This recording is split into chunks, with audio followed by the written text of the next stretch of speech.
சத்தமும் துணிக்கும் ஆனந்த துதி ஒலி கேட்கும் ஆடல் பாடல் சத்தமும் துணிக்கும் ஆகாய விண்மீனாய் அவர் ஜனம் பெருகும் ஆண்டவர் வாக்கு பலிக்கும் ஆகாய விண்மீனாய் அவர் ஜனம் பெருகும் ஆண்டவர் வாக்கு பலிக்கும்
Hallelujah.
31ஆம் அதிகாரத்தில் ஒரு சம்பவத்தை நாங்கள் புதிய பழைய ஏற்பாட்டில் பார்த்து நம்ம சீக்கிரமாக நாங்கள் ஆராதனையை நாங்கள் முடிப்போம்.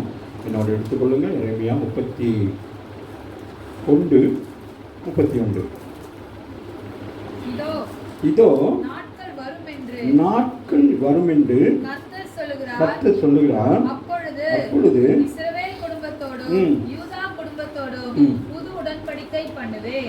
புது உடன்படிக்கை பண்ணுகிறேன்னு சொல்லுகிறார். இப்போ பழைய ஏற்பாடு புதிய ஏற்பாடு நமக்கு தெரியும். ஆகவே இப்போ யூத ஜனங்களுக்கு ஆண்டவர் சொல்லுகிறார், நீங்கள் பழைய ஏற்பாடின் படியாக நீங்கள் என்ன செய்து கொண்டிருக்கிறீங்க, வாழ்ந்து கொண்டிருக்கீங்க தெரியும் தானே. கட்டளைகள் பிரமாணத்தின் படி இருக்கீங்க. ஆனால் அல்ல, உங்களுக்கு என்னது வரும் காலங்கள் என்னது, உங்களோடு நான் என்ன செய்ய போகிறேன், ஒரு புது உடன்படிக்கை செய்ய போகிறேன் என்று சொல்லி ஆண்டவர் எரேமியா தீர்க்கதரிசி மூலமாக சொல்லுகிறார். எரேமியா நாட்களிலே இந்த இஸ்ரவேல் ஜனங்களாகிய யூதர்கள் என்ன செய்தார்கள், அவன் பின்மாற்றம் அடைந்தபடினால் அவங்கள ஒரு 70 வருஷம் ஆண்டவர் என்ன செய்தார், பாபிலோன் தேசத்துக்கு அவர்களை அனுப்புனார். சரியா? அப்போ அனுப்புகிற நேரத்தில் ஆண்டவர் சொன்னால் நீங்கள் போயிட்டு அங்கே கல்வி பெருகி எல்லாம் பண்ணுங்கள். ஆனால் உங்களுக்கு நான் என்ன செய்ய போகிறேன், அதை இப்பாட்டி உங்களுக்கு என்ன செய்யறேன், புதுசாக ஒரு காரியத்தை நான் செய்ய போகிறேன். ஏன்னா நீங்கள் பழைய உடன்படிக்கைப்படியே இருக்கிறீங்க. இது அல்ல, உங்களுக்கு என்னது ஒரு புதிய உடன்படிக்கை இருக்கிறது என்று சொல்லி ஆண்டவர் உங்களுக்கு ஒரு புதிய ஒரு உடன்படிக்கை ஏற்படுத்துகிறார். சரியா? இப்போ நீங்களாம் என்ன பழைய உடன்படிக்கை புது உடன்படிக்கையா? நமக்கு பழைய உடன்படிக்கை தேவை. ஆனால் நாங்களும் யாரு, புதிய உடன்படிக்கையின் பிள்ளைகளாக இருக்கிறோம். ஆமாவே இல்லையா? ஸோ அதை நல்லா கவனித்துக் கொள்ளுங்கள். அதை குறித்து மத்திய 26ஆம் அதிகாரத்தில் 28 வாசிப்போமானால் வாசிங்க எடுத்து.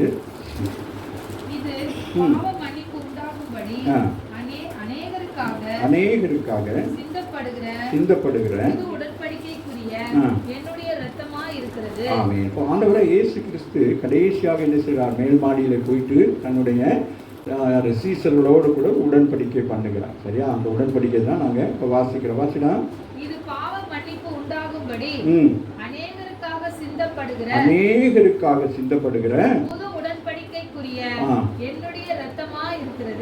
அப்ப இயேசு கிறிஸ்து சொல்லுகிறார் புதிய உடன்படிக்கை. எப்படிப்பட்ட உடன்படிக்கை? பழைய ஏற்பாட்டின்படி பிரமாணம் கட்டளைகள். சரியா? அதை எழுதி அந்த பண்ணாங்க. புதிய உடன்படிக்கைன்னா என்னது? அப்போ நீங்களும் நான் எந்த உடன்படிக்கையில் இருக்கிறோம்? புதிய உடன்படிக்கையில் எப்படி இருக்கிறோம்? அவருடைய இரத்தத்தினால நாங்கள் என்ன செய்யப்பட்டிருக்கிறோம்?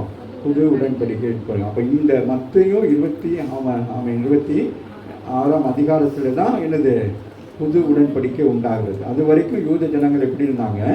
பழைய ஏற்பாட்டின்படி இருக்கிறாங்க. இன்றைக்கு யூதர்கள் பழைய ஏற்பாட்டின்படி தான் இருக்கிறாங்க. தேவனை ஆராதிக்கிறாங்க. அவன் சனிக்கிழமை சபத் கொண்டாடுறாங்க. அவங்க இருக்கிறாங்க. ஆனால் ஆண்டவர் அவங்களுக்கு எச்சரிக்கிறார். உங்களுக்கு என்னது, ஒரு புதிய உடன்படிக்கை நான் வைத்திருக்கிறேன்னு சொல்லி நீங்களும் நானும் பாக்கியவான்கள். நாம் என்ன செய்தோம்? புதிய உடன்படிக்கையின் பிள்ளைகளாக இருக்கிறோம். சரியா? ஆகவே மார்க்கிலையும் இதே வசனம் இருக்கிறது. மார்க் 14:24 வாசிங்கன்னா அதுலேயும் அதே சொல்லப்படும். முடிஞ்ச வாசிங்க. அவர்களை நோக்கி அநேகருக்காக பாருங்க, அவங்க சொல்றாங்க இது ஒரு சிலருக்காக அல்ல. அப்ப அப்படின்னா அதுல என்ன யாரெல்லாம் இருக்கிறாங்க? என்னமா நாமும் இருக்கிறோம். சரியா? அநேகருக்கு என்று சொல்லப்படுகிற பொழுது என்ன செய்யப்படுகிறோம்? நாமும் அதுக்குள்ள இருக்கிறோம். சரியா? அப்ப யூதர்களுக்கு மாத்திரமல்ல, இயேசுவை சொந்த ரட்சகராக ஏற்றுக்கொள்கிற யாரெல்லாம் ஏற்றுக்கொள்கிறார்களோ அப்ப அவங்க எல்லாருக்குமே என்ன ஆகிறது? இந்த புதிய உடன்படிக்கை ஆண்டவர் சொல்றார். சரி வாசிங்க.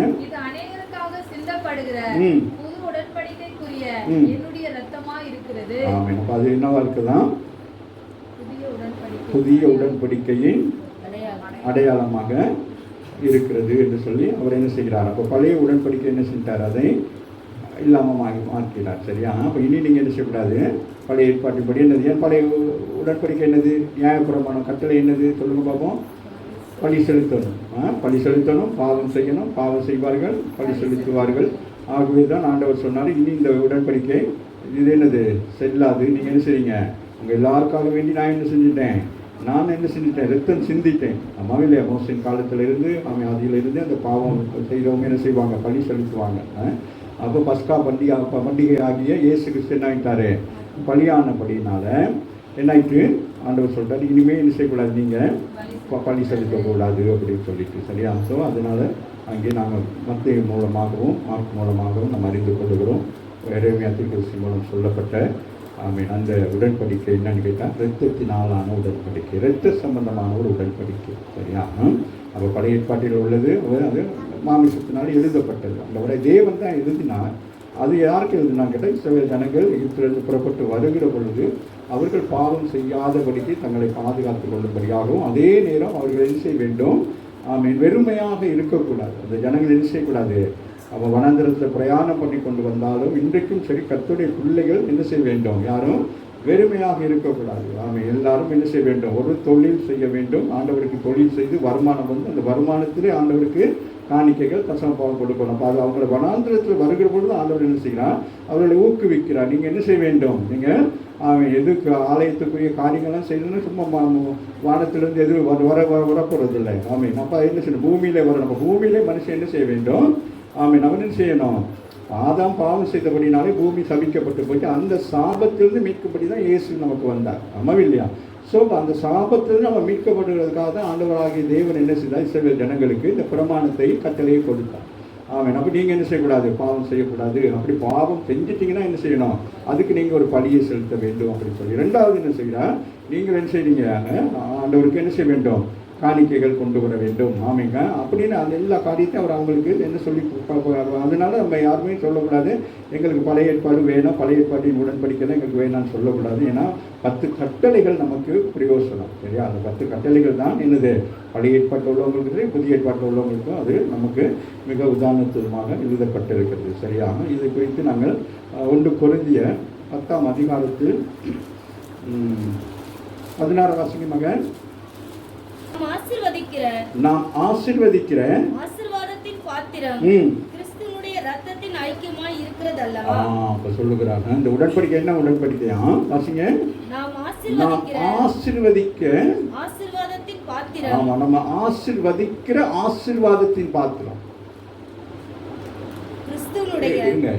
என்ன சொல்லுங்க பாப்போம், இந்த ஆசீர்வாதம் எங்க வருது, ஆசீர்வதிக்கிற ஆசீர்வாதம் எங்க எப்போ வருது, நம்ம உலகத்திலே பிசாசனால் இருந்து நம்ம என்ன செய்வோம், அங்கேருந்து ரட்சிக்கப்பட்ட வந்தோன்னே யாருக்கு அந்த ஆசீர்வாதத்தை கொடுக்குறார், கர்த்தருடைய பிள்ளைகளாகி உங்களுக்கு எந்த ஆசீர்வாதத்தை கொடுக்குறாரு, ஆபிரகாமுடைய ஆசீர்வாதத்துக்குரியவர்களாய் மாறுறீங்க. இப்போ நீங்கள் இந்த இரத்தத்தை, இந்த சரீரத்தை, இரத்தத்தை பானம் பண்ணணும்னு நீங்கள் என்ன ஆயிட்டீங்க, அந்த ஆசீர்வாதத்துக்கு சுதந்திரவாளியாய் வந்துடுறீங்க. கரங்களை தட்டி தேவனை மேம்படுத்துங்க. மக்கள் அதெல்லாம் அதை நான் சொல்லுவேன், பயபக்தியோடு கூட நீங்கள் என்ன செய்ய வேண்டும், அதை பானம் பண்ண வேண்டும் அப்படின்னு சொல்லிட்டு, ஆகவே ஞானஸ்தானம் பெற்று நீங்கள் பானம் பண்ணால் தான் நீங்கள் என்ன ஆசீர்வாதத்துக்கு வருவீங்க. இப்போ நீங்கள் ஆசீர்வாதமாக இருக்கிறீங்க. ஹலோ, நீங்கள் இப்போ எப்படி இருக்கிறீங்க, ஆனால் இப்போ நீங்கள் என்ன ஆசீர்வாதத்துக்கு வரணும், ஆசீர்வதிக்கிறதுக்கு. நான் ஒன்றுமே இல்லாமல் உங்களை ஆசீர்வதிக்க முடியுமா? அப்போ நான் என்ன செய்யணும், அப்போ நான் ஆசீர்வாதமாக இருந்தால் தான் என்ன செய்ய முடியும். ஆகவே தான் ஆபிரகாமை குறித்து அவனுடைய வேலைக்காரனாகிய எலேசர் என்ன சொல்லுகிறான், என்னுடைய எஜமான் சீமான் என்று சொல்லி. அப்ப நீங்களே யாரு, சீமாட்டி. நீங்களே யாருமா அப்படின்னா என்னது, ராஜாத்திகள். அப்படி என்னது, ராஜகுமாரர்கள், ராஜகுமாரத்திகள். அப்போ உங்களுடைய சொத்தெல்லாம் எங்கே இருக்கு. அப்போ ஆபிரகாம் பாருங்க, இந்த வசனம் பாருங்க எவ்வளோ அழகாக மறைமுகமா இருக்கு. நான் பாருங்களே அழகாக சொல்றாரு, வாசிங்களே மக. நான் அல்ல, நாம் ஞானஸ்தானம் பெற்ற நாம், ஞானஸ்தானம் பெற போற நாம் எந்த ஆசீர்வாதத்துக்குள்ளாக வரப்போறோம், நம்மளே அறியாத ஒரு ஆசீர்வாதம், மறைமுகமான ஒரு ஆசீர்வாதத்தை இந்த கால வேளையிலே ஆண்டவர் என்ன செய்யறார், கொரிந்தியர் பட்டினம் ஆசீர்வதிக்கப்பட்ட பட்டினம். பணக்காரர்கள், கோடீஸ்வரர்கள் 2 என்ன இருக்கு, ஆபர் இருக்கிறது. அதனால அங்கே பணமும் பாவமும் பெருகி கிடக்கிறது. அப்போ இந்த பணக்காரர்களை பார்த்து சொல்லுகிறார், நீங்கள் பணம் வைத்திருக்கீங்க, இந்த பணம் வந்து உங்களை பரலோகத்துக்கு கொண்டு போகாது. நீங்கள் இயேசுவை ஏற்றுக்கொள்வீர்கள், ஆனால் என்னது, உங்களுக்கு என்ன உண்டாகும், நீங்கள் மற்றவர்களை ஆசீர்வதிக்கும் அளவுக்கு கர்த்தர் உங்களை ஆசீர்வதிக்கிறவராக. கரங்களை தட்டி தேவனை வேண்டியது. அதுதான் நம்ம சொல்றோம், கொரிந்தியர் பட்டினத்துக்கு எழுதுகிறோம். இன்றைக்கு நம்ம இதை வாசிக்கிறதுனால இன்றைக்கு நாங்கள் புரிஞ்சு கொள்ளணும், இந்த ஞானஸ்தானத்தினால நமக்கு என்ன வருதுன்னா, ஆதியாகமம் 12ஆம் அதிகாரத்தில் ஆபிரகாமுக்கு உடன்படிக்கை பண்ண உடன்படிக்கை நீங்கள் சாதாரணமாக என்னது, இந்த தண்ணீரில் நாம் என்ன செய்றீங்க, மூழ்கி ஞானஸ்தானம் பெற்று நீங்கள் வந்து திருவிருந்தில் கலந்து கொள்ளுகிற பொழுது இந்த ஆசீர்வாதத்தை உங்கள் சிரசின் மேல் கர்த்தர் வைத்து உங்களை ஆசீர்வதிக்கிறவராக இருக்கிறார். ஆமாம் இல்லை? அப்போ இந்த ஆசீர்வாதத்துக்குரியவர்கள். அப்போ நீங்கள் ஞானஸ்தானம் பெற்று நீங்கள் திருவிருந்து எடுக்கிற நீங்கள் ஏன் கடன்பட்டு கொண்டிருக்கணும், ஏன் கஷ்டப்பட்டு கொண்டிருக்கணும், கீழ்ப்படுகிறது இல்லை. வசனத்தை விசுவாசிக்கலாம். இன்னைக்கு தான் அந்த வசனமே நமக்கு கீவேடாக கண்ணை திறந்திருக்கு. எத்தனை பேருக்கு திறந்திருக்கு சொல்லுங்க பார்ப்போம். நம்ம அப்படியே நம்ம அப்படிதான் நாம் ஆசீர்வதிக்கிற ஆசீர்வாதத்தின் பாத்திரம் இயேசு கிறிஸ்துவுடைய ரத்தத்தினால. அப்போ அது ஒன்றுமே விளங்காது. அப்போ நின்று என்ன செய்யணும்? நிற்கணும். எங்கே நிற்கணும்? ஆசீர்வதிக்கிற நாம் என்ன செய்யணும்? நாம் ஆசீர்வதிக்கிற. டக்குன்னு யோசிக்கணும். நாம் ஆசீர்வதிக்கிற. ரெண்டாவது என்ன போட்டிருக்கேன்? ஆசீர்வாதத்தின் பாத்திரம். என்ன பாத்திரம்? ஆசீர்வாதத்தின் பாத்திரம். அப்போ நீங்களாம் எப்படி இருக்கிறீங்க? அது எப்படி வருது? அப்போ இந்த ஐக்கியம், கிறிஸ்துவ ரத்தத்தில் நீங்க வர்றீங்களே, ஐக்கியமா வாரீங்களே, அப்போ என்னது? அப்போ நம்ம எல்லாரும் என்ன செஞ்சுக்கிறோம்? ஒரு பிளட்டுக்குள்ள வரோம். அம்மாவே இல்லையா? அப்போ ஏசுக்கு அப்போ நீங்கள் எல்லாம் ஒவ்வொருத்தரும் ஒரு ஒரு இனமாக இருக்கிறோம் இல்லையா? ஒரு விதமாக இருக்கிறோம். ஆனாலும் இந்த ஞானஸ்தானத்தின் மூலம் நம்ம என்ன செய்யப்படுகிறோம்? ரட்சிக்கப்படுகிறோம். ஆமாம். அதற்கு பிறகு நாங்கள் அந்த திருவிருந்து எடுக்கிறதுனால ஒரு சபை என்ன செய்யப்படுகிறது? ஒற்றுமை உண்டாகிறது, ஒருமனப்பாடு உண்டாகிறது. அப்போ அந்த ஐக்கியம் நமக்கு என்னத்தை கொண்டு வருகிறது? என்னத்தை கொண்டு வருது? ஆசீர்வாதத்தை கொண்டு வருகிறது. அப்போ நீங்கள் ஐக்கியமாக இருக்கக்கூடாது என்பதுக்கு தான் என்ன நடக்கும்? பிசாசானவன் குடும்பத்தில் பிரிவினைகள், சபையில் பிரிவினைகள், இவைகளை கொண்டு வந்து நீங்கள் என்ன செய்யணும்? ஒரு நாள் இந்த ஆசீர்வாதத்துக்குள்ள என்ன செய்யக்கூடாது? வரவே கூடாது. அப்படி தான் அவனுடைய நோக்கம். இந்த இதை என்ன செஞ்சுட்டான்? இன்னை வரைக்கும் என்ன செஞ்சுருக்கிறான்? மறைச்சி வச்சிருக்கிறான். இன்னைக்கு அநேகருக்கு இது என்ன செய்யுது? ஓப்பன் ஆகுது. ஒரு ஆமீன் சொல்லுங்க. அப்போ நீங்கள் யாருன்னு இப்போ உங்களுக்கு தெரியுது. இந்த ஐக்கியத்திலிருந்து கலந்து கொள்கிறதுனால உங்களுக்கு என்ன உண்டாகிறது? ஆபிரகாமுடைய ஆசீர்வாதம் உங்களுக்கு நிறைவாய் வருகிறது. நாம் ஆசீர்வதிக்கிற ஆசீர்வாதத்தின் பாத்திரம் கிறிஸ்துவினுடைய ஐக்கியமா இருக்கிறது அல்லவா? என்னமா? கிறிஸ்துவினுடைய ஐக்கியமா நல்லவாசி. கிறிஸ்துவினுடைய ரத்தத்தின் ஐக்கியமா இருக்கிறது. சும்மா ஐக்கியம் இல்ல, ரத்தத்தின். அதான் உடன்படிக்கை. கவர்னன் அதான் உடன்படிக்கை. பாருங்க, ரத்தத்தை பாரு, பிசாசு மாற்றி விட்டான் கண்ணுக்கு. என்னம்மா இல்லையா? திருப்பி திருப்பி கூட அவனுக்கு என்ன ரத்தம் பாரு சொல்ல முடியல. சொன்னா அவனுக்கு எரியும். நீயோடு நீங்களும் ஆசிர்வதிக்கப்பட்டிருக்கீங்க. ஆமா, சொல்லுங்களேன். நீங்க ஆசைமா இருந்தா அவனுக்கு என்ன ஆகாது? அவனுக்கு சொரியும், அவனுக்கு எரியும். அதனால அவன் என்ன செஞ்சான்? நீ வாசிக்கிற, நீ ஆசீர்வாதமாக போற. ஆனா என்ன செஞ்சாரு? ரத்தத்தை மாற்றி விட்டாரு. புரியுதா? சின்ன சின்ன விஷயம் தான். போன வெள்ளிக்கிழமை ஜெபம் பண்ணேன். ஆண்டவரே, இந்த எல்லைகளுக்குள்ள என்னது அந்த பொல்லாத வானசேனைகள்லாம் இருக்கு, அதுக்கெல்லாம் கட்டி ஜெபிச்சா. நேற்று ஒரு பாஸ்டர் மாதம் வருவார். அந்த பாஸ்டர் பெஞ்சமின் சொல்லிட்டு, இந்த மனுஷன் எங்கேயோ போய் இறங்கி அங்கேருந்து ஃபோன் பண்ணார். ஏதோ ஒரு இடத்த போய் கதவை தட்டி என்ன செய்கிறாரு? ஃபோன் பண்ணுறான். வாசல் கதவு திறங்குங்க. நான் எந்த கதவை தான் திறந்துருக்கேன், வாங்கலை அப்படிங்க. இல்லை கதவு. நான் சொன்னேன் என்னவா இருக்கும் அப்படின்னு சொல்லிட்டு. அப்புறம் சரி, நீங்கள் எங்கே இருக்கீங்கன்னு சொல்லி வந்துருங்க ஐயா, கதவை தட்டி வந்துருங்க, உள்ளுக்கு சிஸ்டர்லாம் இருக்கிறாங்க அப்படின்னு. கிட்டத்தட்ட ஒரு அரை மணி நேரம் 1 மணி நேரத்துக்கு எனக்கு 9 மணிக்கோ 8:45 ஃபோன் பண்ணி கிட்டத்தட்ட 9 மணிக்கு மேலே தான் வந்தேன். 9:30 மேலே தான் வந்தேன். அதுவும் நீ கூட்டிகிட்டு வந்த போல இருக்கு. தலைவர் போய் கூப்பிட்டு வந்தார். ஆமாம், அலைய வச்சிருச்சு. புரியுதா? சில நேரம் சில பேர் நன்மைகளை பெற்றுக்கொள்ளும்படியாக இந்த சபைக்கு வந்து சபையை தேடிட்டு போயிடுவாங்க. புரியுதா? அது மாதிரி சில நேரங்கள் சில பேர் ஆசீர்வாதத்தை என்ன செய்வான்? தடை பண்ணுவான். இப்போ யாரு? ஜான்சியுடைய ஆசீர்வாதத்தை எப்படி தடை பண்ணினான்னா, அந்த ரத்தத்தை என்ன செய்யலாம்? மறைச்சிட்டான். உனக்காக இயேசு ரத்தம் சின்னதை என்ன செஞ்சான்? மறைச்சிட்டு கிறிஸ்துடைய ஐக்கியம். அப்போ நம்ம எல்லாம் வர்ற எல்லாருமே கிறிஸ்துவ ஐக்கியம். உலகத்தில் இருக்கிற எல்லாரும் கிறிஸ்துவ ஐக்கியமாக இருக்கிறாங்க. நீயும் நானும் புதிய உடன்படிக்கையின் இரத்தத்தினால் அவரோடு என்ன செய்கிறோம்? ஐக்கியமாக இருக்கும். அப்படி அந்த ஐக்கியத்தில் இருந்தால் தான் கர்த்தர் என்ன செய்வான்? உங்களையும் என்னை என்ன செய்வான்? ஆசீர்வதிப்பார். சொல்லுங்க, பக்கத்தில் பார்த்து சொல்லுங்க. ஆமே, நம்ம என்ன செய்யணும்? ஐக்கியத்தில் போயிடுவோண்டி. அப்போ தான் நமக்கு என்ன உண்டாகும்? நகையெல்லாம் வாங்கலாம். ஆமாம், வேறு என்ன ட்ரெஸ்லாம் வாங்கலாம். இன்னைக்கு தான் எனக்கு புரிஞ்சிருக்குடி அப்படின்னு உங்களுக்கு வரும். புரிஞ்சிருக்கு டான்ஸ் சொல்லுவோம். நீங்கள் சொன்னால் சில பேருக்கு யோசிப்பாங்க, எங்களை பற்றி தான் பேசுவார் போலன்னு சொல்லிட்டு டான்ஸ் சொல்லுவேன். வாசிங்கடா. ரத்தத்தின் ஐக்கியமா இருக்கிறது அல்லவா? அப்போ உங்களோட ஆசீர்வாதம் எங்க இருக்கான்? அப்ப யாரோட? அந்த இரத்த சம்பந்தம், இயேசுடைய ஐக்கியம் உங்களை என்னது? சபிக்கவோ சாபமாய் அல்ல, உங்களை ஆசீர்வாதத்துக்குள் கொண்டு வருகிறதாக இருக்குது. சும்மா வந்து ஞாயிற்றுக்கிழமை 2 ஞாயிற்றுக்கிழமை திரும்ப எடுத்துட்டு போறதில்லை. நாக்க நீட்டிட்டு நாம் ஆசீர்வதி. அப்போ நமக்கு தெரியும், நான் ஏன் அந்த திருவிருந்து எடுத்துட்டு நம்ம ஆசீர்வாதம் இல்லாமல் கடனுக்குள்ள பிரச்சனை இருக்கிறேன்னா, உங்களுக்கு இந்த வசனத்தை அவன் என்ன செய்யறான்? குருடாக்கி வச்சிருக்கிறான். இந்த பிரபஞ்சத்தின் தேவன் என்று சொல்லக்கூடிய பிசாசானவன் என்ன செய்கிறான்? ஜனங்களுடைய கண்களை என்ன செய்துக்கலாம், குருடா வச்சுக்க. அப்போ நீங்கள் வந்து குருட்டா வந்து சாப்பிட்டு போறீங்க, வந்து சாப்பிட்டு அப்படியே போறீங்க. ஞானஸ்தானம் பெற்றுக்கணும், இதை சாப்பிட்டோன்னா நம்ம பரலோகத்துக்கு போய், இல்லை நீ இந்த பூமியில ஆபிரகாமுடைய ஆசீர்வாதத்தின் சந்ததியாக இருக்க வேண்டும். அதுதான் கொரிந்தியருக்கு சொல்லுகிறார். அவர்கள் பணம் படைத்தவர்கள், கோடீஸ்வரர்கள், ஆமே ரட்சிக்கப்பட்டு வந்துட்டாங்க. இப்ப சொல்றாரு, நீங்க என்ன செய்யக்கூடாது, ஆமே நீங்க பாவத்தினால் சம்பாதித்த பணத்தை என்ன செய்யக்கூடாது, நீங்க என்ன செய்யக்கூடாது, இந்த சபைக்குள்ள கொண்டு வரக்கூடாது. நீங்கள் தேவனால் ஆசீர்வதிக்கப்பட்டு அந்த ஆசீர்வாதத்தின் பணத்தை கொண்டு வந்து நீங்கள் கொண்டு வந்தால் கர்த்தர் அங்கீகரிப்பார், உங்களை ஆண்டவர் ஆசீர்வதித்து உயர்த்துவார். பாருங்க, ஒரு சின்ன விஷயம் தான், அந்த ஊரத்துடன் நமக்கு பேசி கொண்டிருக்கிறார். நம்ம இல்லையா? இன்னொரு காரியத்தை பார்ப்போமா? 2 கொரிந்தியர் 3:6 வாசிங்கடா. புது உடன்படிக்கையின் ஊழியக்காரராய் இருக்கும்படி பவுல் கொரிந்தியர்கள் 2வது கடிதம் எழுதுறாங்க. புது உடன்படிக்கையின் ஊழியக்காரராய் இருக்கும்படி அவரே எங்களை தகுதி உள்ளவர் ஆக்கினார். அப்ப பழைய ஏற்பாட்டு உள்ளவங்க யாரு? ஆசாரியர்கள். மற்ற யாரு? லேவியர்கள். இப்ப நமக்கு என்ன ஆண்டவர்னு சொல்றாரு, பவுலை பார்த்து சொல்றாரு, அவன் ஆசாரிய குடும்பம் அல்ல, அவன் யாரு? பெஞ்சமின் கோத்திரம். ஆனால் அவனை சொல்றாரு, இந்த புது உடன்படிக்கையாகி இந்த ஆசீர்வாதத்தை கொடுக்கிற ஒரு பாத்திரமாக ஆண்டவர் உங்களை என்னையும் தெரிந்து கொண்டிருக்கிறார். கரங்களை தட்டி தேவன் அமைப்பது. இன்றைக்கு நீங்கள் விசுவாச பிள்ளைகளாக இருக்கலாம், நாளைக்கு நீங்க ஊழியக்காரர்களாக இருக்கலாம். இப்போ ஆண்டவர் அங்கே சொல்றாரு, கொரிந்தியருக்கு சொல்றாரு, புது உடன்படிக்கையின் ஊழியக்காரராய் இருக்கும்படிக்கு அவரே எங்களை என்ன செய்தாராம்? அவர் தான் நம்மளை தகுதி உள்ளவராக்கி இருக்கிறார். அப்படின்னா என்னது? நான் திருவிருந்து கொடுக்கிற நான் எப்படி இருக்கணும்?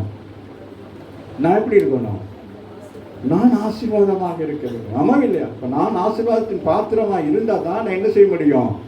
அப்போ அந்த ஆசீர்வாதத்துக்கு உரிய காரியத்தை செய்ய முடியும். அதனால புது உடன்படிக்கையின் ஊழியக்காரராக இருக்கும்படிக்கு அவரே என்ன சொல்றாரு? பவுல என்ன செய்திருக்கிறாரு?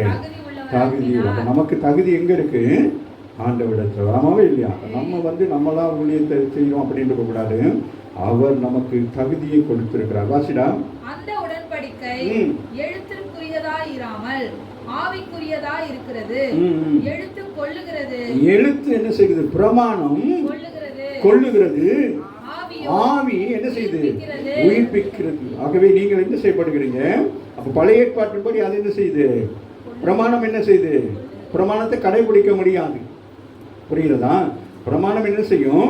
பல்லுக்கு பல், கண்ணுக்கு கண் அப்படிங்கிற மாதிரி அந்த அதை என்ன செய்ய முடியாது? அவன் கடைப்பிடித்தானா அவன் பாக்கியவான். ஆனால் என்ன செய்ய முடியாது?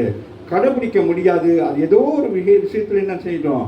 நம்மளால முடியாம போயிடும். ஆமா இல்லையா? அப்படி முடியாம போறதுனால அந்த பிரமாணம் என்ன செய்யும்? நியாயம் தீர்க்கும். எப்படி நியாயம் தீர்க்கும் கேட்டா, அது உங்களை கொலை செய்யும். அதுதான் சொல்றது, அது கொல்லும். ஆனால் இந்த இரத்த உடன்படிக்கை என்ன செய்யும்? உங்களை உயிர்ப்பிக்கும். கரங்களை தட்டி தேவனை அந்த கர்த்தருடைய பிள்ளைகள் நீங்க இந்த ஞானஸ்தானம் பெற்று இந்த திருவிழா வர்றதுனால என்ன செய்யப்படுறீங்க? பழையவைகள்லாம் ஒழிந்து நீங்க என்ன செய்றீங்க? புதுப்பிக்கப்படுறீங்க. அப்போ ஒவ்வொரு முறையும் என்ன செய்யப்படுறீங்க? இங்கே வந்து திருவிழா எடுக்க நேரம்லாம் என்ன செய்யப்படுறீங்க? உயிர்ப்பிக்கப்படுகிறீங்க. இந்த சரீரம் ஆமை மரணத்துக்கு ஏதுவான இந்த சரீரத்தை ஒவ்வொரு மாதமும் வந்து சர்வீஸில் வந்து நீங்கள் என்ன செய்றீங்க? இப்போ ஆதி அப்போஸ்தலர் நாட்களில் அனுதினமும் கொடுக்கப்பட்டது. இன்றைக்கும் சில ஆலயங்களில் அனுதினமும் கொடுக்கப்படுகிறது. அவன் அனுதினமும் ஆராதனை இருந்தால் அனுதினமும் கொடுக்கப்படும். கொரியா போன்ற தேசங்கள் அனுதினமும் கொடுக்கப்படுங்க. இப்போ அனுதினமும் அவர்கள் என்ன செய்வாங்க? தங்களை பரிசுத்தப்படுத்திக் கொண்டே இருப்பார்கள். அவன் யோசுவா புத்தகத்தில் சொல்லுகிறது போல என்னது? அவன் நீங்கள் இன்றைக்கு பரிசுத்தப்படுத்திக் கொள்ளுங்க, நாளைக்கு புதிய ஏற்பாட்டில் அப்படி இல்லை. என்னது? அனுதினமும் நாங்கள் என்ன செய்ய வேண்டும்? பரிசுத்தமாக்கப்பட என்ன நடக்கும்? அற்புதம் நடக்கும். பாருங்கள் எவ்வளவு பெரிய விஷயம் சொல்லிட்டு. ஆகவே தான் சொல்றாரு, உடன்படிக்கையின் ஊழியக்காரராக இருக்கும்படிக்கு அவரே அந்த உடன்படிக்கை என்னது? எழுத்துக்குரியது எப்போ மறையுது? ஏசு கிறிஸ்து என்ன செய்யறார்? உடன்படிக்கை பண்ணுகிற பொழுது என்ன நடக்குது? அதான் யூதர்களுக்கு சொல்லுகிறார், நீங்க என்ன செய்றீங்க? புதிய உடன்படிக்கைகள் நீங்க வரணும். நீங்க என்ன செஞ்சுட்டு இருக்கீங்க? இன்னமும் என்ன செய்றீங்க? பழைய உடன்படிக்கைகளே இருக்கிறீங்க. இன்றைக்கும் யூதர்களாக இஸ்ரவேலர்கள் பழைய உடன்படிக்கை தான் அவங்க நிறைவேற்றி கொண்டிருக்கிறாங்க. அவங்களுக்கு இந்த 39 புத்தகம் மட்டும்தான் தெரியுமே தவிர இந்த 27 புத்தகம் அவர்களுக்கு தெரியாது. நீங்களும் நானும் பாக்கியவான்கள். நம்முடைய கண்களை கட்ட திறந்திருக்கிறபடினாலே இன்றையிலிருந்து நீங்கள் என்ன செய்யணும்? இன்னும் இந்த காரியத்தில் இப்போ இங்கே தெரியணும். இந்த ஞானஸ்தானம் திருவிருந்துங்கிறது இந்த உடன்படிக்கை எவ்வளோ பெரிய உடன்படிக்கைன்னு சொல்லி இயேசு தன்னுடைய சரீரத்தை என்ன செய்தான்? ஒப்பு கொடுக்குறான்னு. எதுக்காக ஒப்பு கொடுக்குறா? நமக்கு எல்லாருக்கும் தெரியணுது. அவருடைய தழும்புகளினாலே சுகமானம் சொல்ல. அப்ப இன்றைக்கு நம்ம ஒன்று அறிந்து கொள்கிறோம், அவருடைய இரத்தத்தினாலே நாங்கள் ஆசீர்வதிக்கப்படுகிறோம், அவருடைய இரத்தத்தினாலே நாங்கள் உயிர்ப்பிக்கப்படுகிறோம். அப்போ புதிய புதிய காரியங்களை கற்க நமக்கு ஆமே என்ன செய்கிறார்? நான் வாசிக்கிட்டாங்க அதை. புது உடன்படிக்கை ஊழியக்காரராய் இருக்கும்படி அவரே எங்களை தகுதி உள்ளவர்களாக்கினார். அப்ப இது என்னது? இது சாதாரண விஷயம் அல்ல. என்னது? இந்த திருவிருந்து கொடுக்கிறது என்னது? ஒரு சாதாரண விஷயம் அல்ல. அதுக்கு என்ன பெற்றிருக்கணும்? தகுதி பெற்றிருக்க வேண்டும். தகுதி இல்லாதவங்க என்ன செய்யக்கூடாது? அது கொடுக்கக்கூடாது. சரியா? அப்போ கடந்த நாட்களில் கூட நான் யோசித்து கொண்டே இருந்தேன், மகள்கிட்ட அனுப்பிடுவோம் அப்படின்னு. அப்புறம் நான் யோசித்தேன், இல்லை அந்த திருவிருந்தை நானே கொண்டு போயிட்டு தான் என்ன செய்யணும், கவிதா சிஸ்டருக்கு அது கொடுக்கணும் அப்படின்னு சொல்லி தான் நான் அன்றைக்கு போய் கொடுத்து வெளியில் வரையில தான் எனக்கு தெரியும் அந்த வீட்டில் ஒரு பெரிய ஒரு அற்புதத்தை ஆண்டவர் செய்திருக்கிறார். ஆமாம் இல்லை? ஆமாம். அப்போ அப்படி ஒவ்வொரு வீட்டுகளையும் என்னது ஒரு அற்புதத்தை ஆண்டவர் வைத்திருக்கிறார். சரி, வாசிங்களா? அந்த உடன்படிக்கை எந்த உடன்படிக்கை? மேல் மாடியிலே இரத்தத்தினால் பண்ணப்பட்ட இயேசுடைய அந்த உடன்படிக்கை. மோசே மூலமாக வந்த உடன்படிக்கை அல்ல. ஆமாம், இது எந்த உடன்படிக்கை? இயேசு மூலம் வந்த உடன்படிக்கை. அப்ப இது என்னது? எழுத்து சம்பந்தப்பட்டதல்ல. இயேசு கிறிஸ்து என்ன செய்யவில்லை? எழுத்து பிரகாரமாக சொல்லவில்லை. அதுதான் சொல்லுகிறார், நீங்கள் அது என்ன செய்ய வேண்டும்? நினைவு கூறுங்கள் சொல்கிறார். கொரிந்தியர் 11ஆம் அதிகாரத்தில் நீங்க பார்த்தீங்கன்னா செய்யலாம், நீங்க என்ன செய்ய வேண்டும்? நினைவு கூறுங்கள். நான் வரும் வரைக்கும் என்ன செய்ய வேண்டும்? இதை நினைவு கூற வேண்டும். எதை நினைவு கூற வேண்டும்? பழைய ஏற்பாட்டில் சொல்லப்பட்ட பிரமாணத்தை அல்ல, புதிய ஏற்பாட்டை. இது நினைவு கூறணும். இது உங்க மனசுக்குள்ள அது எழுதப்பட்டு இருக்கிறது. அதை பார்க்கலாம், அதை வாசிக்கலாம். இது அப்படி அல்ல, உங்கள் உள்ளத்தில் எழுதப்பட்டிருக்கு. அப்ப நீங்க தான் என்ன செய்யணும்? எப்பொழுதும் நினைவு கூர்ந்து கொண்டே இருக்கணும். நான் ஆசீர்வதிக்கப்பட்டவன், நான் உயிர்ப்பிக்கப்பட்டவன். அப்படி நீங்க நினைக்க தான் என்ன நடக்கும்? நேற்று கூட ஒரு மகளுக்கு நான் ஜெபம் பண்ணிவிட்டு அந்த மகளுக்கு நான் சொன்னேன், நான் ஜெபிச்சிட்டேம்மா, இப்போ நீங்கள் என்ன அறிக்கை செய்யணும்? எப்படி? நான் சுகமானேன், நான் சுகமானேன், நான் சுகமானேன்னு சொன்னீங்கன்னா உங்கள் சரீரத்தில் இருக்கிற உறுப்புகளே உங்களை என்ன செய்யும்? சுகமாக்கும் அப்படின்னு சொல்லி. நல்ல சுகமாகலை அப்படின்னு என்ன ஆகும்? அப்போ என்ன ஆகிடும்? நான் அப்படி இப்படியே தான் இருக்கிறேன் அப்படின்னு நம்ம சொன்னால் என்ன நடக்கும்? அது ஒரு கட்டு. நல்லா புரிந்து கொள்ளுங்க. அப்போ நம்ம என்ன செஞ்சிடறோம்? அந்த கட்டு அப்படி கட்டிக்கிறது. அதான் ஆண்டவர் அவுத்து விட்டுருப்பாரு. ஆனால் நம்ம என்ன செய்வோம்? நம்ம கட்டிக்கிடுவோம். அந்த யானை இருக்கு இல்லையா, யானை தான் நம்ம எலிபெண்டா அப்போ அந்த யானை என்ன செய்யுமா? அந்த யானை நம்ம யானை பாகன். அந்த பாகன் என்ன செய்வானா, அந்த சங்கிலியை சும்மா கொண்டு அதுக்கு அப்படி போட்டானா இந்த யானை நினைக்குமா, நம்ம என்னது, நான் கட்டி தான் இருக்கிறேன், நான் என்ன செய்ய முடியாது, இதை கட்டி நான் மீற முடியாது. ஆனால் அவன் கட்டலை. ஆனால் அந்த சங்கிலி சத்தத்தை கேட்டோன்னே அது என்ன நினைக்குது? அந்த மாதிரி நீங்களே என்ன செய்யப்படுறீங்க? அப்போ அப்படி அவன் உங்களுக்கு ரகசியத்தை சொல்கிறான். நீங்கள் என்ன செய்யப்படுறீங்க? சிஸ்டர், நீங்கள் கட்டப்பட்டு வச்சுருக்கீங்க. நீங்கள் என்னது? நீங்கள் அவங்கள என்னது? ஆமாம், அவங்க அது வாச சொல்லுவாங்க விசுவாசத்தில். ஆனால் நீங்கள் உங்களுக்கு அந்த இருக்குது, அந்த வியாதி இருக்குது, அந்த பிரச்சனை இருக்குது. ஆமாம் இல்லையா? பிரச்சனை சோல்வ் ஆகிடுச்சு. ஆனால் உங்களுக்கு என்ன தெரிய மாட்டேங்குது? அந்த சோல்வாகின விஷயம் அந்த ஒரு இதே இல்லை. ஏன்னா என்னது? நீங்கள் அந்த இருளுக்குள்ளே இருக்கிறீங்க, அந்த அவிசுவாசத்துக்குள்ளே இருக்கிறீங்க. சில பேர் சொல்லிக்கிட்டு இருப்பாங்க, நான் ஜெபிச்சுக்கிட்டே இருக்கிறேன். என்னது சொல்லுங்க? ஜெபம்னா என்ன? ஒரு முறை அந்த முறை எனக்கு காய்ச்சல் பேசி நான் தான் சுகமானேன். இதுதான் நான் ஜெபிச்சுக்கிட்டே இருக்கிறேன்னு. என்னது? அப்படி சொன்னவங்க நீங்கள் ஆராய்ந்து பாருங்க, அந்த குடும்பங்கள் 24 365 நாளும் பிரச்சனையோட தான் இருப்பாங்க. பிரச்சனைகளை தான் கட்டுப்பட்டு கிடப்பாங்க. ஆனால் வந்து வெளியில் பெருமையாக சொல்லுவாங்க, நான் ஜெபிச்சுட்டே இருந்தேன், ஜெபிச்சுட்டே போனேன், ஜெபிச்சுட்டே வந்தேன். ஜெபங்கிறது என்னது? விசுவாசம். அவன் சொல்கிறான், தாவீதின் குமாரன் எனக்கு இறங்குனா சுகமாகி ஓடி போயிட்டான். ஆமாவே இல்லையா? இது என்னன்னு கேட்டால் தங்களே ஏமாற்றி கொண்டு பிசாசு என்ன செய்கிறான்? நீ ஜெபிச்சுக்கிட்டே நீ ஐயோ, ஒரு டாக்டர் வந்து ஒரு மெடிசன் பண்ணிக்கிருக்கிறாங்க, சரி, ஒரு ஆப்ரேஷன் பண்ணுறாங்க, பக்கத்தில் உள்ளவங்க இதை செய்ய, இங்கே குத்துங்க, அங்கே அப்படியா? ஆண்டவர் உங்கள் ஜெபத்தை கேட்டு அவர் என்ன செய்ய போகிறாரு? பதிலே என்ன செஞ்சாரு? அனுப்பிட்டாரா? நீங்கள் என்ன செய்றீங்க? அப்போ உங்களுக்கு ஒரு என்னது? அது ஒரு மன பிராந்தியம். அநேக ஒரு மனநோயாளிகளாக இருக்கிறாங்க. நான் சொல்லுங்கள், ஜெபத்துக்கு நான் எதிராளி அல்ல, நீங்கள் ஜெபிக்கிற விதம் இருக்கிறது, அதில் கவனமாக இருக்கும். ஜெபம்னா என்னது? ஆண்டவரே, இப்போ இந்த பிள்ளைகள் எக்ஸாம் போகுதுங்க, ஆண்டவரே இந்த எக்ஸாமில் நான் பாஸ் ஆகிட்டேன், ஆமை, அவ்வளோதான். அங்கே போயிட்டு எழுதாமல் நான் சொல்கிறேன், கடையில் ஒன்றுமே ஆகாது. ஆமாம் இல்லையா? அந்த ஜெபம் எப்படி இருக்க வேணும்? ஷார்ட் அண்ட் ஸ்வீட்டாக இருக்கும். ஆமாம் இல்லையா? அப்போ தான் 2 பக்கம் வச்சுட்டு போகலாம் ஸ்வீட்டு. புரியுதா? அப்போ பாருங்களேன், அப்போ என்ன சொல்றதுங்க? ஆவி உயிர்ப்பிக்கிறது. உயிர்ப்பிக்கிறது. சொல்லுங்க, ஆவி என்ன செய்யுது? உயிர்ப்பிக்கிறது. யாருக்கு? இந்த புதிய உடன்படிக்கையில் இருக்கிறவங்கள என் ஆவி என்ன செய்யும்? அப்போ உடன்படிக்கையில் இல்லாதவங்களுக்கு ஆவி என்ன செய்யாது? உயிர்ப்பிக்காது. அப்போ ஆவி இருக்கும், ஆனால் என்ன நடக்காது? அது உயிர்ப்பிக்கப்பட முடியாது. புரியுதா? ஆனால் அந்த உடன்படிக்கை எழுத்துக்குரியதா இராமல், எழுத்துக்குரியது இல்லை. அந்த ஸ்டேட்மெண்ட் என்னது? அது ஆண்டவர் சொல்லிட்டார், அதை ரிஜெக்ட் பண்ணுங்க. எதை அன்னைக்கு எழுதி வச்சாரு, அது யாருக்கு? பவுல் சொல்றார், துன்மார்க்கனுக்கு எழுதப்பட்டதுன்னு சொல்றார். நியாயப்பிரமாணம் யாருக்கு எழுதப்பட்டதான்?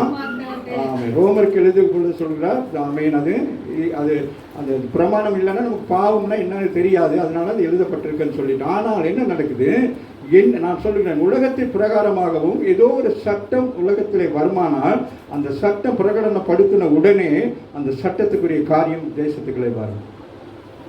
அதுதான் ரொம்ப கவனமாக இருக்கணும். இப்போ முன்னெல்லாம் சொல்லுவாங்க, சென்னைக்கே ஒரே ஒரு போலீஸ் ஸ்டேஷன் தான் இருக்குமா, அங்கே ஒரே ஒரு அதிகாரி அவங்க மட்டும்தான் இருப்பாங்க. இன்னைக்கு வலிக்கு விழுந்தா தடிக்கு விழுந்தா என்ன இருக்கு? ஏன்? பிரச்சனை கூடிட்டு. புரியுதா? அப்போ பாவம் கூடிட்டு, அப்போ பிரச்சனை கூடிட்டு. கேமரா ஃபிக்ஸ் பண்ணாங்க, என்னாச்சு? கேமரா ஃபிக்ஸ் பண்ணனால எல்லாம் சரியாயிட்டான்? அதிகரிச்சிருச்சு. கேமராவை பார்த்துக்கிட்டே கொலை செய்யலாம், எடிட் பண்ணலாம். அது நீதிமொழிகளில் சொல்லப்படுகிறது. ஆமே, துன்மார்க்க கிரிகளை செய்ய செய்ய என்ன நடக்கும்? அதனால ரொம்ப கவனமாக இருக்கும். வாசிடா. அந்த உடன்படிக்கை எழுத்துக்குரியதா இராமல், அது என்னது? எழுத்துக்குரியது அல்ல, ஆவிக்குரியதா இருக்கிறது. ஆவிக்குரியதாக இருக்கு. கரங்களை தட்டி தேவனை மேம்படுத்தும். வாசிங்க. எழுத்து என்ன செய்யுது? உங்களை சாகடிக்குது. செய்ய முடியாத ஒரு விஷயம் எழுதி வச்சுக்கிட்டு என்னது? அது உங்களை போட்டு என்ன செய்யும்? பிரச்சனை பண்ணிக்கிட்டே இருக்கும். ஆனால் ஆவி,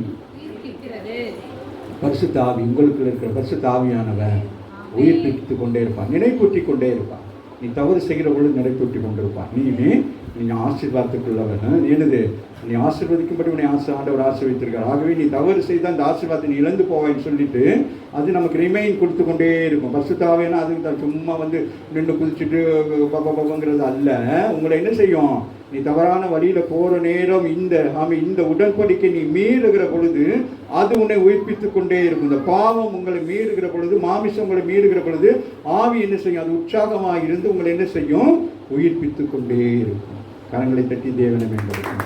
ரெண்டு காரியத்தை பார்த்து அப்படின்னு நினைச்சுக்கோமா? என்னோட வாங்க. எபிரேயர் 8:13 வாசியமாக. புது உடன்படிக்கை என்று 8:13 புது உடன்படிக்கை என்று அவர் சொல்லுகிறதினாலே முந்தினதை பழமையாக்கினார். பழமையானது நாள்பட்டதுமாய் இருக்கிறது, உருவழிந்து போக காலம் சமீபித்திருக்கிறது. அவர் சொல்றாரு, பழைய ஏற்பாடு என்ன ஆயிட்டான்? என்னது? பழைய உடன்படிக்கை என்ன ஆயிட்டான்? என்னமா வாசிங்களேன். புது உடன்படிக்கை என்று அவர் சொல்லுகிறதினாலே முந்தினதை பழமையாக்கினார். அப்ப முன்னாடி உள்ளது என்னது? பழமையாச்சது, பழசாயிடுச்சு. யாருக்கு? புதிய உடன்படிக்கையில் இருக்கிற உங்களுக்கு. ரத்த சம்பந்தப்பட்ட நீங்க என்ன செய்யக்கூடாது? நீங்க அதை செய்யக்கூடாது. இருக்கிற மற்ற காரியங்கள் அதை கோழியை கொண்டு போய் வெட்டக்கூடாது. ஆமாவே இல்லையா? பலி செலுத்துறேன்னு சொல்லிட்டு என்ன செய்யக்கூடாது? வேறு அந்த பழைய ஏற்பாட்டில் என்னென்னலாம் செய்யறாங்க. அப்போ இன்னைக்கு என்ன செய்யறாங்க? ரட்சிக்கப்பட்டவர்கள், சபைக்கு வருகிறவர்கள், ஆவிக்குரிய சபைக்கு போறவங்க இன்னைக்கும் யூத முறைப்படி போயிட்டு ஒரு முறை இஸ்ரவேலுக்கு போயிட்டு வந்துட்டு அங்கேருந்து என்னது யூதர் மாதிரி மாறி என்ன செய்யறாங்க? ஷவானை ஊதுறது, அந்த துணியை போத்திக்கிட்டு திரிகிறது, தலைக்கு தொப்பி வைக்கிறது, அதெல்லாம் யூதருடைய பண்பாடு. ஆண்டவர் சொல்ற அதெல்லாம் இட்ஸ் கேன்சல், ரிஜெக்டட். அதை எடுத்து வச்சுக்கிட்டு நம்ம ஆவிக்குரிய யூதர்கள், நம்ம ஆவிக்குரிய இஸ்ரவேலர்கள், நம்ம ஆண்டவருடைய இரத்தத்தினால் உடன்படிக்கை பண்ணப்பட்டிருக்கிறோம். ஆமாவே இல்லையா? ரொம்ப கவனமாக இருக்கணும். புதிய புதிய போதனைகள்லாம் வர்ற நேரம் டிவியிலேருந்து யூடியூப்லாம் பார்க்குறீங்க, அதெல்லாம் பார்க்குறது ரொம்ப கவனமாக இருக்கணும். நீங்கள் அதை பார்க்குறது பெருசல்ல, அதை நீங்கள் பார்த்து உணர்ந்து கொள்ள வேண்டும். அதுதான் மிக முக்கியமானது. சரியா? வாசிங்க மகன். அது பழசாயிடுச்சு. என்னாச்சு? பழசு நாள் பட்டு போயிடுச்சு. அதை என்ன செய்யக்கூடாது? கரெக்டி பார்க்கக்கூடாது. பவுல் ஒரு இடத்துல சொல்லுகிறார், பழைய ஏற்பாட்டை நீங்கள் வாசிக்கிற பொழுது என்ன ஆயிடுறீங்களா? நீங்கள் பழைய ஏற்பாட்டுக்குள்ளேயே போயிடுறீங்களா? இன்றைக்கும் பாருங்கள், பழைய ஏற்பாடு வாசிக்கிற பழைய ஏற்பாடு வாசிக்க போங்க, திருப்பி நீங்கள் என்ன செய்வீங்க? ஆதியாகமத்திலிருந்து கட்டளைகள் கற்பனை இதெல்லாம் என்ன நடக்கும், அதெல்லாம் அப்படியே வந்துக்கிட்டு இதெல்லாம் கை கொள்ளணும் போல இருக்கு அப்படின்னு நமக்கு ஒரு யோசனை வரும். அல்ல, நாங்கள் புதிய ஏற்பாட்டின் என்ன வந்துட்டோம், உடன்படிக்கையில் வந்திருக்கனால என்ன செய்யக்கூடாது, அவைகளை குறித்து நாங்கள் நினைக்கிறோம். அது எனக்கு பழசு வாசிங்க. நாள் பட்டு போச்சு, அதை என்ன செய்யணும், ஆண்டவர் தான் கொடுத்தார். ஆனால் என்ன சொல்றாரு, நாள் பட்டு போச்சு, அதனால உங்களுக்கு என்ன பண்ணிட்டேன். அப்ப நீங்க அது அப்போ ரசம் பானம் பண்ணீங்க, அது பழசா, அது புதுசு. ஆமாவே இல்லையா, புதிய உடன்படிக்கை. அன்னைக்கு உங்களுக்கு என்ன செய்யப்படுகிறது, அன்னைக்கு அந்த அந்த திராட்சை ரசமும் அந்த அந்த பிரெட் என்ன ஆகுது, இந்த இடத்துல ஜெபம் பண்ணோன்னு அது என்ன ஆகுது, அவன் புதுப்பிக்கப்பட்டது இயேசுடைய சரீரமாகவும் ரத்தமாக மாறுறதுக்கு அடையாளமாக அதை கொடுக்குறோம். ஆமாவே இல்லையா, இல்லாட்டி போன மாசத்துக்குள்ளது அப்படியே மிஞ்சி போச்சுன்னு சொல்லி எங்கேயாச்சும் கட்டி வச்சிருந்தா அதை கொண்டு வந்து கொடுக்குறோமா, அதை அப்பவே என்ன செய்ய வேண்டும், அதை முடிச்சிடணும். அதுக்கு பிறகு என்ன செய்யக்கூடாது, அதை எடுத்து பயன்படுத்தக்கூடாது. ஆமாவே இல்லை, அது பழசாயிடுச்சு. ஆமாம், அப்போ பழசின் புதுசாக என்ன செய்யக்கூடாது. அப்போ நம்ம ஜீவியமும் அப்படித்தான், பழைய ஜீவியத்தையும் புதிய ஜீவியத்தையும் என்ன செய்யக்கூடாது, ஒன்று சேர்க்கக்கூடாது. ரட்சிக்கப்படுவதற்கு முன்பதாக இருந்த பழைய பழக்கங்கள், பாவ வழக்கங்கள், குடித்து வெடித்து சிகரெட் அடித்து படம் பார்த்து இதெல்லாம் செஞ்சுட்டு இப்போ புதிய ஏற்பாடுகள் வந்து உடன்படிக்கையில் வந்துட்டு நீங்கள் போய் சினிமாவில் உட்காந்துருந்தீங்கன்னா என்னது, புதிய ரத்தம் என்ன செய்யும், புதிய உடன்படிக்கை என்ன செய்யும், என்னை விடு நான் வெளியில் போகிறேன் அப்படின்னு தெரியுமா, புரியுதா. ஸோ அதனால என்ன செய்யக்கூடாது, பழையவைகள் எல்லாம் என்ன சொல்லுங்க, ஒளிந்து போங்க. எவ்ரி திங்ஸ் தெய்வ பழைய எண்ணங்கள் அவைகள் எல்லாம் அவங்களே ஆசீர்வாதத்துக்கு இடரலானது, புரியுமா. அவைகள் என்னது பாருங்க, அவரே எழுதின உடன்படிக்கவே பழசா பற்றி தூக்கி வீசுங்கிற நேரம், அப்போ நம்ம பழசையும் வச்சுக்கிட்டே இருக்கணும். பழைய கோபத்தை, பழைய எரிச்சலை, பழைய சுபாவத்தை உங்களுக்கு அது என்ன செய்யும், பழைய உடன்படிக்கை என்ன செய்யும்.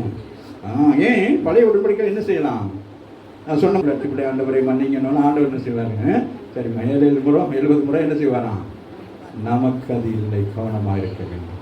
நமக்கு புதிய உடன்படிக்கைக்குள் இருக்கிறோம், ரத்த சம்பந்தப்பட்டவர்கள். ஆமாவில்லை, நீங்கள் ஒருத்தர் அடிக்கிறீங்கன்னா யார் அடிக்கிறது, நீங்கள் அல்ல, இயேசுவில் அடிக்கிறார். புரியுதா. ஆண்டவருடைய பிள்ளைகளுக்கு விரோதமாக நீங்கள் பேசல என்ன சொல்கிறான், பவுல் போயிட்டு போய் ஜனங்களை கொல்ல போனது ஆண்டவர் என்ன சொல்கிறாரு, ஏன் என்னை துன்பப்படுத்துகிறார். ஆமாம், அப்போ நான் அந்த மகளை ஏசுனா ஆண்டவர் என்ன சொல்லுவார், என்னை ஏன் துன்பப்படுத்துகிறார், அவளுக்கு ஆறுதலான வார்த்தையை சொல்லு அப்படின்னு அதுதான் சொல்கிறது. புரியுதா. அப்போ நான் என்னுடைய மாமிசத்தின்படி உங்களை நான் என்ன செய்ய முடியாது, வழி நடத்த முடியாது. நான் என்ன செய்ய வேண்டும், உங்களை ஆவிக்குள்ளாக அவரை கொண்டு நடத்த வேண்டும். ஆமாம் இல்லையா. எது வாசிங்க மகன், எபிரேயர் 8:13 வாசிங்க. 9:15 வாசிங்களா. ஆகையால் முதலாம் உடன்படிக்கையின் காலத்தில் நடந்த அக்கிரமங்களை நிவர்த்தி செய்யும் பொருட்டு, பாத்தீங்களா, ஆகையால் முதலாம் உடன்படிக்கை காலத்துல நடந்த அக்கிரமங்கள், அது என்னது, பழைய உடன்படிக்கை என்னது, அக்கிரமம். ஆமாவே இல்லையா. அப்ப என்ன செய்யறாங்க, பாவம் செய்கிறார்கள், பழி செலுத்துக்கு. அப்ப எவ்வளவு பெரிய பாவத்தை செஞ்சு என்ன சென்றது, பழி செலுத்தி விட்டுறது. அதுதான் சொல்றாரு, அக்கிரமங்கள் நிவர்த்தி செய்யும் பொருட்டு அவர் இயேசு மரணம் அடைந்து அழைக்கப்பட்டவர்கள், வாக்குத்தத்தம் பண்ணப்பட்ட. ஆமா, நீங்களே யாரு, அழைக்கப்பட்டவர்கள். எப்படி வாக்குத்தத்தம் பண்ணப்பட்டவர்கள், அவருடைய இரத்தத்தின் மூலம். அவர் இரத்தம், ஏன் ஆபிரகாமுடைய அழைப்பு பெற்றவர்கள். ஞானஸ்தானம் பெற்றவங்க நீங்க என்ன ஆயிட்டீங்க, ஆபிரகாமின் சந்ததி ஆயிட்டீங்க. அப்ப நீங்க என்னது, வாங்குறவர்கள் அல்ல, கொடுக்கிறவர்கள். அப்ப உங்களுக்கு அந்த ஆண்டவர் என்ன செய்யறாரா, இவ்வளவு அழகான வசனம் வாசிங்களா. அப்ப பாருங்க, அழைத்து வாக்குத்தத்தம் பண்ணுகிறார். ஆபிரகாமை பாபிலோன் தேசத்தில் ஊர் என்கிற இடத்திலிருந்து என்ன செய்கிறார், அழைத்து, அவன் ஒருவனாக அவனை அழைத்து, நீ ஆசீர்வாதமாக இருப்பாய், நீ ஜாதிகளிலே உன்னை என்ன செய்வேன். அந்த வாசிங்களே 12ஆம் அதிகாரம் ஆதியாகமம் 12. கர்த்தர் ஆபிரகாமை நோக்கி, நீ உன் தேசத்தையும் உன் இனத்தையும் உன் வீட்டையும் என்ன விட்டு புறப்பட்டு விட்டான். இசை புறப்பட்டு பட்டு புறப்பட்டு அப்படியா, நான் உனக்கு காண்பிக்க சொல்லுங்க. ஆண்டவர் எனக்கு என்ன செய்கிறார், ஒரு தேசத்தை, ஒரு இடத்தை, ஒரு எல்லையை, ஒரு ஆசீர்வாதத்தை, ஒரு நன்மையை உனக்கு காட்டுகிறார். நீ செய்த நன்மைகள், உன் குடும்பங்கள், உன் பெற்றோர்கள் செய்த ஏதோ ஒரு நன்மை என்னது, ஆண்டவர் நினைப்பூட்டுகிறார் அந்த கால வேலையில். ஆமே, நீங்க பதறக்கூடாது. ஆண்டவர் யாரோ செய்த நன்மை உங்களை என்ன செய்யும்? வழி நடத்தும். ஆமாவே இல்லையா? நான் உன்னை பெரிய நான் ஜாதியாக்கி என்ன செய்றேன்? பெரிய ஜாதியாக்கி. பெரிய ஜாதியம். சொல்லுங்க, பக்கத்துல உள்ள பார்த்து சொல்லுங்க. நாங்களாம் யாரு? நேற்றும் அதுதான் சொன்னாரு. நீங்களாம் யாரு? பெரிய ஜாதி. பெரிய ஜாதினா என்னது? அதுக்கு என்ன பெரிய ஜாதினா என்னது? தேவனை சமீபமாக பெற்ற பெரிய ஜாதி. அப்படின்னா மற்றவங்க அப்பா நம்ம ஜெபம் எப்படி இருக்கணும்? எப்படி இருக்கணும்? ஃபோனில் பேசுகிறோம். எப்படி இருக்கு? நல்லா இருக்கீங்களா? என்ன சாப்பிட்டீங்க? அப்படின்னா பேசுகிறோம். பக்கத்தில் வந்தால் என்ன எப்படி பேசுகிறோம்? அப்படின்ட்டு அவ்வளோதானே. எவ்வளோ ஷார்ட்டாக பேசணும்னா அவ்வளோ ஷார்ட்டாக தான் பேசுவோம். ஃபோனில் தான் எடுத்து அவர் கணக்கெல்லாம் பேசிட்டு அப்போ என்னது? சமீபமாக இருக்கிறார். விடாமல் சொல்லுவோம். அப்போ பழைய ஏற்பாட்டின்படி சமீபமாக இருக்கிறார். புதிய ஏற்பாட்டின்படி எனக்குள்ளே சொல்லுங்களேன். நான் என்ன செய்வேன்? அப்போ அதை நீங்கள் சொல்லுங்க. ஆண்டவர் எனக்கு சொல்றாரு. இந்த நான் இன்னைக்கு 15ஆம் தேதி என்னை பெரிய ஜாதி ஆக்குறாரு. பெரிய ஜாதி. உங்க பேர் என்ன? சிறுமைப்பட்ட இடத்துல உன்னை ஆண்டவர் என்ன செய்வார்? உயர்த்துவார். பெருமைப்படுத்த எந்த இடத்துல விழுந்தியோ அந்த இடத்துல உன்னை தூக்குவார். இதெல்லாம் வசனம் அல்ல, தீர்க்க தரிசனமான வார்த்தைகள். விசுவாசித்து அதை அப்படியே செய்வார். மனுஷனுடைய வார்த்தையில தேவ வசனங்களை உச்சரித்து விசுவாசிக்கிற பொழுது அந்த வசனங்கள் அப்படியே போய் கிரியை செய்வான். வாசிக்கிறேன். நான் ஆசீர்வாதமாய் இருப்பேன். எங்க எதை வாசிக்கிறேன்? நான் உன்னை பெரிய ஜாதியாக்கி உன்னை ஆசீர்வதித்து உன் பேரை பெருமைப்படுத்துவேன். நீ ஆசீர்வாதமாய் இருப்பாய். ஆசீர்வாதமாய் இருப்பாய். அப்புறம் என்ன? அது வேணாம். அதோட போகணும்.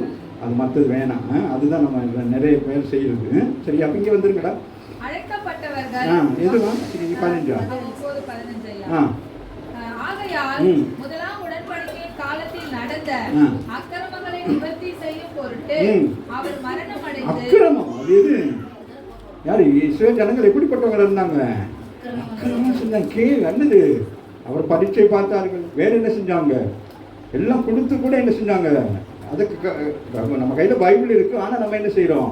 பாவம் செய்கிறோம், அக்கிரமம் செய்கிறோம், மீறுதல் செய்கிறோம். அந்த மாதிரி அந்த ஜனங்களுக்கு எழுதி அதை தூக்கி வர அந்த கல்லையும் அது மோசே புறமான கட்டளை இந்த ரோட்டில் வர இடியாப்பங்கிற மாதிரிக்கு தூக்கி. ஆனால் இந்த ஜனங்கள் என்ன செய்கிறாங்க? அப்படியே கண்டுக்கிறது. மோசையே என்னது நினைச்சே பார்க்கறது. ஆமாம் இல்லையா? மோசே எப்படி இருக்கும் யோசிச்சு பாருங்க. அதனால தான் சொல்றாரு, அந்த காலத்துல அக்கிரமங்களை முடியல. என்ன செய்யறார்? ஜனங்கள் என்ன ஆயிட்டாங்க? இருளுக்குள் இருக்கிறார்கள். ஆகவேதான் வெளிச்சம் உண்டானது. அம்மாவில்லையா? ஆண்டவர் பார்க்கிறார், பொறுக்க முடியலன்னு பாருங்க. சோதம் குமராவில் பெரிய பாவம் தான். ஆண்டவர் என்ன செய்யறாரு? ஓடி வாராரு. ஒரே நேரம் பாருங்க, 2 சம்பவம் நடக்குது. ஒன்று என்ன நடக்குது? வருகிறார், அப்புறம் வீட்டில் சாப்பிடுகிறார். சாப்பிட்டு என்ன சொல்லுகிறான்? நான் நெக்ஸ்ட் டைம் வர நேரம் நீ என்ன எப்படி இருப்ப? நீ ரெடியாக இருப்ப. ஆமாவும் இல்லையா? அது முடிச்சுட்டு இன்னொரு வேலைக்கு போகிறேன்.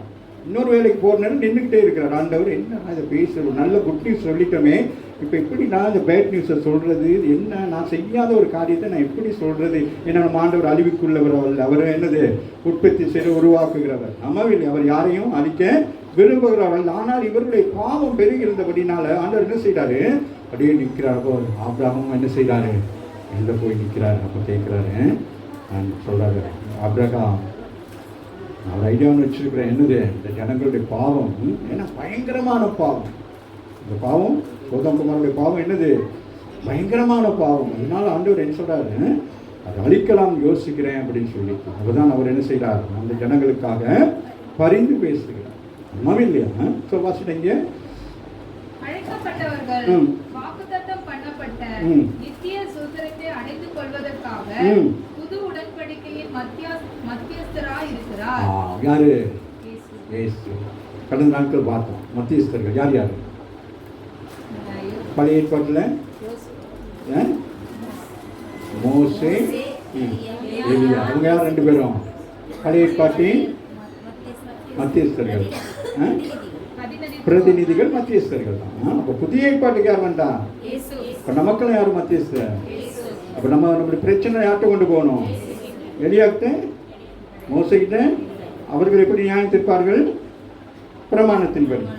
ஆனால் தான் ஆண்டவர் சொல்கிறார், சுகமானவர்கள் ஆண்டவர் என்ன சொல்கிறாரு, அவங்களாம் பழைய ஏற்பாடு நம்பிக்கொண்டதுனால அண்ணா சொல்கிறாரு, இன்னும் ஆண்டவர் என்னது நான் ரத்தத்தை சிந்தி மறிக்கவில்லை, அதனால அந்த யூத ஜனங்களுக்கு சொல்லையில் சொல்கிறாரு, போயிட்டு என்ன செய்யுது, மோசையின் பிரமாணத்தின்படி என்ன செய்யணும், ஆசிரியத்தில் போயிட்டு என்ன செய்ய வேண்டும். அவ்வாறு ஆண்டவர் அதை என்ன செய்கிறாரு, அதை அவங்களுக்கு சொல்கிறாரு, நீங்கள் இப்படி என்ன தான் சுகமானாலும் நீங்கள் என்ன செய்ய மாட்டீங்க, நீங்கள் சாப்பிட்டு சொல்ல மாட்டீங்க, போயிட்டு மோசையாரு மோசே இவங்க செஞ்சுட்டு போங்கடா அப்படின்னு தான் சொல்கிறாரு. புரியுதா? அவன் என்ன சொல்லியிருக்கணும், இல்லை ஆண்டவர் நீ சுகமாக்கினீர் ஆண்டவர், உங்களுடைய நாமத்தை தான் என்ன செய்வேன். அப்போ பாருங்க, நம்ம இன்னைக்கு ஆவிக்குரிய சபைக்கு வரவங்க நம்ம என்ன செய்கிறோம், இப்படி தான் நம்ம சில காரியங்களை செஞ்சுக்கிட்டே இருக்கிறோம். அதனால இந்த வருஷத்தில் இனி வரும் காலம் நீங்கள் இன்னும் கொஞ்சம் என்னது இம்ப்ரூவ்மெண்ட் ஆகணும். ஆமாம் இல்லை, அப்படியே உட்கார்ந்து இருக்கக்கூடாது. வாசினா புதிய உடன்படிக்கையின் அப்போ யாரு, ஏசு கிறிஸ்து புதிய. எல்லாருக்கும் விளங்குதான். சில பேர் யோசிப்பாங்க, நம்ம ஐயா பேசுகிறாரு மண்ணுக்குள்ள வந்து தயாரிக்கிட்டு இருக்கிறாங்க, இது பைபிள் ஸ்டடிக்கு வந்தனால உங்களுக்குலாம் தெரியுது போடல, எல்லாருக்கும் தெரிய வரும். ஒரு முறை அல்ல 2 முறையில் விளங்காட்டியும் பரவாயில்ல, கேட்டுக்கிட்டே இருங்க. நான் முடிச்சுட்டேன். 12:24 வாசிங்க. புது உடன்படிக்கையின் மத்தியஸ்தராகிய இயேசுவின் இடத்திற்கும் ஆபேலினுடைய இரத்தம் பேசினதை பார்க்கிலும் பழைய ஏற்பாட்டில் இருக்கிற ஆபேலுடைய இரத்தத்தை பார்க்கிலும் நன்மையானவைகளை பேசுகிற இரத்தமாகிய தெளிக்கப்படும் இரத்தத்தின் அவன் முதலாவது இரத்தம் யார் சிந்தினது, ஆபேல் சிந்தினான். ஆமாவே இல்லையா? ஆனால் அந்த இரத்தம் உங்களோட அந்த இரத்தம் உங்களுக்கு நியாயத்திற்கு கொண்டு வராது. பிற்பாடு வருகிற பாருங்களேன், பாருங்க ரத்தம் பேசினதை பார்க்கிலும் ஆபேல் ரத்தம் நன்மையானவைகளை பேசுகிற. இயேசுவோட ரத்தம் என்னதான், இப்போ நீங்கள் உங்களுக்குள்ள இயேசுவோட ரத்தம் இருக்கனால நீங்கள் என்ன செய்ய வேண்டும், ரத்தத்தால் கழுவப்பட்டவர்களும் திருவிருந்து எடுக்கிற நீங்கள் என்ன செய்யணும், நன்மையை பேசுங்க, தீமையை பேசாதீங்க. அது உங்களுக்கு சாபத்தை பாவத்தை உங்களுடைய முன்னேற்றத்தை தடை செய்யும். அதனால எதுனாலும் உங்கள் வாயிலிருந்து வர்றது என்னவா இருக்கணும், நல்லதாக இருக்கணும்.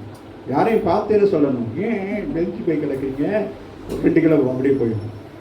புரியுதா? ஏன் இப்படி கருப்பாக இருக்கீங்க, காலேஜ் போயிட்டு வந்து அப்படி சொல்லக்கூடாது. வெள்ளையாக இருக்கிறீங்க, எந்த பியூட்டி பார்லருக்கு போனீங்க அப்படின்னு கேட்கணும். அப்போ தான் அவங்களுக்கு என்ன ஆகும், அந்த அந்த ஓமன் சுரக்கும். தெரியுமா? நீங்கள் துக்கம் செய்து சிலையில் மூஞ்செல்லாம் என்ன ஆகிடும். இப்போ இப்படி இருக்கிறீங்க, போகிறீங்க, தருண் போலீஸில் கூப்பிட்றாங்கன்னா என்ன ஆகிடும். ஐயோ எனக்கு பூ கொண்டு வந்து கிளவி கொடுத்தாங்க, இந்த கிளவி ரிப்போர்ட் பண்ணிட்டாலாங்க. புரியுதா?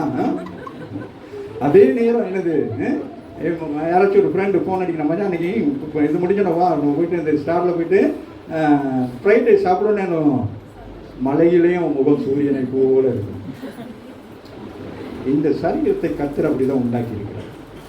கவலை வேதனைகளை இருக்கும் சரீரம் என்னது, குறுகி போயிட்டு உருகி போயிட்டு என்ன ஆயிடுவீங்க, அப்படியே குச்சாமல் என்னது இது மாதிரி இருப்பீங்க, என்னது முருங்கைக்காய் மாதிரி. அம்மா இல்லையா? நல்லா சந்தோஷமாக இருந்தீங்கன்னா எப்படி இருப்பீங்க, தர்பூசணி மாதிரி இருப்பீங்க. ஆமாம் இல்லையா? முடிச்சுட்டேன், வாசிங்க. புது உடன்படிக்கையின் மத்தியஸ்தராகிய வாசிங்க. புது உடன்படிக்கையின் மத்தியஸ்தராகிய இயேசுவினிடத்திற்கும் ஆபேலுடைய இரத்தம் பேசினதை பார்க்கிலும். புதிய உடன்படிக்கையின் மத்தியஸ்தராகிய டிஃபரன்ஸ் காட்டுறாரு. இயேசுவுக்கும் பழைய ஏற்பாட்டின் இரத்தத்திற்கும் நன்மையானவைகளை பேசுகிற இயேசு கிறிஸ்துவுடைய இரத்தமாகிய தெளிக்கப்படும். நம்ம எங்க வந்து சேர்ந்தோமா, புதிய ஏற்பாட்டுக்குள்ள வந்துட்டோம். இயேசு இரத்தத்துக்குள்ளாக என்ன செய்யப்பட்டுட்டோம், வந்து சேர்ந்துட்டோம். அப்ப நம்மளாம் எங்க வந்து சேர்ந்துட்டோம் சொல்லுங்க, புதிய உடன்படிக்கை.